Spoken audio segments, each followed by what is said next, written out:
ഇനി നമുക്ക് ഫസ്റ്റ് ചാപ്റ്ററിലെ 20ാമത്തെ പേജിലെ 2ാമത്തെ ക്വസ്റ്റ്യൻ ചെയ്ത് നോക്കാം.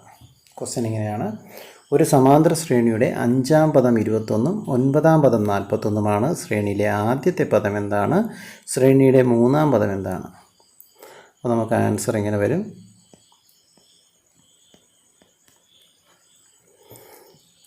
ഇങ്ങനെയാണ് ആദ്യം തന്നിരിക്കുന്നത് എഴുതാം.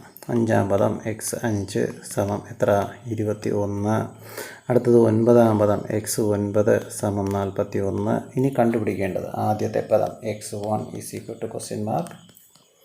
ഇനി അടുത്തത് 3ാമത്തെ പദം x3 = മാർക്ക്. ഇനി നമുക്ക് തന്നിരിക്കുന്ന ക്വസ്റ്റ്യൻ വെച്ചിട്ട് അതിനെ ഒന്ന് വിശകലനം ചെയ്യാം. തന്നിരിക്കുന്നത് വെച്ചിട്ട് നമുക്ക് ഇതിനെ ഒന്ന് വിശകലനം ചെയ്യാം. അതായത് ഇവിടെ നമുക്ക് 9ാം പദം അറിയാം. ഈ 9ാം പദം അറിയാമെങ്കിൽ 9ാം പദം 41. ഈ 9ാം പദം എങ്ങനെയാണ് കിട്ടുന്നത്?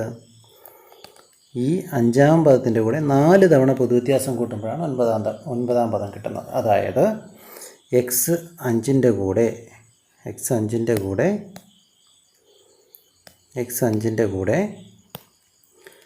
4 തവണ പ്ലസ് 4 തവണ പൊതുവ്യത്യാസം a എന്നെടുത്താൽ 4 തവണ പൊതുവ്യത്യാസം കൂട്ടിയാലാണ് നമുക്ക് എന്ത് കിട്ടുന്നത്? ഈ പറയുന്ന 9ാം പദം കിട്ടുന്നത്. ഇനി x5 എത്രയാണ്? 5ാം പദം എത്രയാണ്? 21 പ്ലസ് 4a എത്ര? 9ാം പദം 41.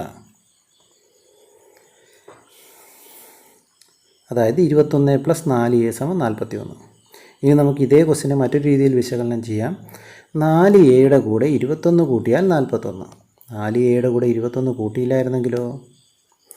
4a കൂടെ 21 കൂട്ടിയില്ലായിരുന്നെങ്കിലോ? 4a = 41 മൈനസ് 21 കുറവായിരിക്കും അല്ലേ? അപ്പോൾ a = എത്ര? a എന്ന് പറയുന്നത് 4a എന്ന് പറയുന്നത് 20 ആയിരിക്കും. അങ്ങനെ 4a 20 ആണെങ്കിൽ ഒരു a എത്രയായിരിക്കും? 4a 20 ആണെങ്കിൽ ഒരു a ഏത് സംഖ്യ 4 തവണ എഴുതുമ്പോൾ 20 കിട്ടുന്നത്? ഏത് സംഖ്യയാണ് 4 തവണ നമ്മൾ എഴുതുമ്പോൾ 20 കിട്ടുന്നത്? a സമം 20/4 അല്ലേ? എത്രയാണ്? 5. 5നെയാണ് 4 തവണ എഴുതുമ്പോൾ നമുക്ക് 20 കിട്ടുന്നത്. അതായത് a നമുക്കിവിടെ എന്ത് കിട്ടി? 5 എന്ന് കിട്ടി. ഇനി a 5 എന്ന് കിട്ടിക്കഴിഞ്ഞ് കഴിഞ്ഞാൽ നമുക്ക് എന്താ 1ാം പദം എങ്ങനെ കണ്ടുപിടിക്കാം? ഈ 1ാം പദം എന്ന് പറയുന്നത്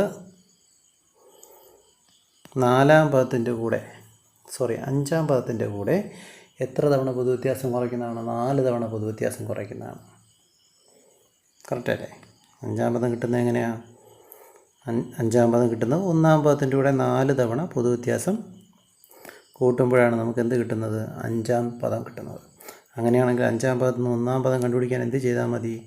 ആ 4 പൊതുവ്യത്യാസം കൂട്ടിയ 4 പൊതുവ്യത്യാസം കുറച്ചാൽ മതിയാകില്ലേ? അപ്പോൾ അതാണ് 5ാം പദത്തിൻ്റെ കൂടെ.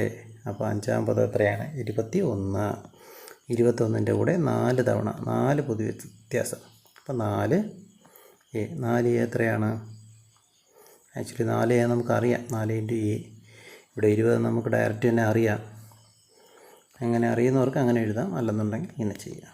21 മൈനസ് 20 എത്ര? 1ാം പദം സമം 1. 21 നിന്ന് 20 കുറച്ച് 1. ഇനി നമുക്ക് എന്താ വേണ്ടത്? 3ാം പദം. സിമ്പിളായിട്ട് കണ്ടുപിടിക്കാം. 3ാം പദം സമം 1ാം പദത്തിൻ്റെ കൂടെ എത്ര തവണ പൊതുവ്യത്യാസം? 2 തവണ പൊതുവ്യത്യാസം. അപ്പോൾ 2a സമം 1ാം പദം 1 ആണ് നമുക്ക് മുകളിൽ കിട്ടി. 1 പ്ലസ് 2a 2 ഇൻറ്റു പൊതുവ്യത്യാസം 2 ഇൻറ്റു 5 എത്ര? 10. അപ്പോൾ 1 പ്ലസ് 10 11. ഇതേ സാധനം നമ്മൾ മുകളിൽ ചെയ്ത രീതിക്കും നമുക്ക് ചിന്തിക്കാം. എങ്ങനെയാണ്? 5 പൊതുവ്യത്യാസത്തിന് കൂടെ 5ാം പദത്തിൻ്റെ കൂടെ 2 തവണ പൊതുവ്യത്യാസം കുറച്ചാൽ 3ാം പദം കിട്ടി. അപ്പോൾ 5ാം പദം എത്രയാണ് നമുക്കറിയാം? 21 ആണെന്നറിയാം. 2 തവണ പൊതുവ്യത്യാസം കുറയ്ക്കുമ്പോൾ എത്രയാണ്? 2 5 10. 21ൻ്റെ കൂടെ 10 കുറച്ച് എന്ത്? 3ാം പദം 11 കിട്ടും. ഈ 2 രീതിക്കും ചെയ്യാം. അപ്പോൾ നമുക്ക് ഇപ്പോൾ ഈ രീതിയിൽ ചെയ്ത് കാണിക്കാം. ഓക്കെ, അപ്പോൾ മൂന്നാം പദം നമുക്ക് 11 എന്നും കിട്ടി, ഒന്നാം പദം 1 എന്നും കിട്ടി. ഇത്രയേ ഉള്ളൂ.